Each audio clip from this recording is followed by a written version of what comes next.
कर्नाटक में सत्ता का हस्तांतरण हुआ। डीके शिव कुमार ने मुख्यमंत्री के तौर पर शपथ ली, लेकिन इसी बीच जिस शिव कुमार को कांग्रेस का संकट मोचक कहा जा रहा था, वही डीके शिव कुमार अब एक न्यूज़पेपर की वजह से संकट में फंसते हुए नजर आ रहे हैं। हुआ ये कि डीके शिव कुमार के शपथ ग्रहण से कुछ घंटे पहले कन्नड़ के एक बहुत बड़े न्यूज़पेपर ने अपने फ्रंट पेज पर डीके शिव कुमार को भगवान शिव के रूप में दिखा दिया।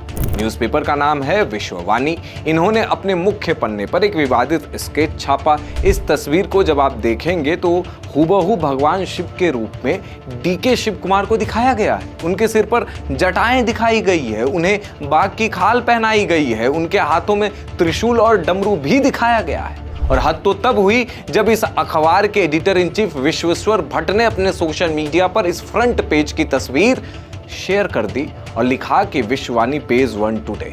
इसके बाद ये विवाद और ज्यादा बढ़ गया। सोशल मीडिया पर जैसे ही ये तस्वीर वायरल हुई तो लोग अखबार को गरियाने लगे। एक यूजर ने लिखा कि ये सीधे सीधे ईश निंदा यानी ब्लेस्फेमी है।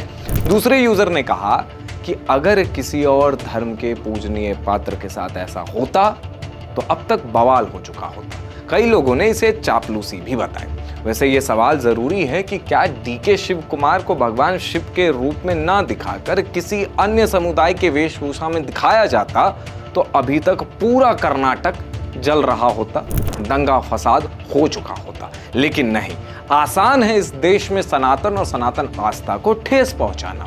लेकिन वहीं इस तस्वीर के वायरल होने के बाद कुछ सवाल भी उभर रहे हैं। पहला सवाल, क्या विश्ववाणी ने डीके शिव कुमार के मुख्यमंत्री बनने के बाद उनके चरण वंदन के लिए ऐसा पोस्ट किया?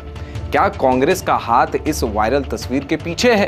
क्योंकि कांग्रेस का ये चरित्र रहा है कि वो हिंदू आस्था, सनातन आस्था पर हमला करे। राम मंदिर का विरोध किया है उन्होंने, तो ये उम्मीद कांग्रेस से की जा सकती है कि वो इस तरह की ओछी राजनीति कर सकती है। तो वहीं ये भी आशंका या संभावना आप कह सकते हैं कि क्या कांग्रेस डीके शिव कुमार के कंधों का इस्तेमाल करके सॉफ्ट हिंदुत्व की तरफ बढ़ने की कोशिश कर रही है?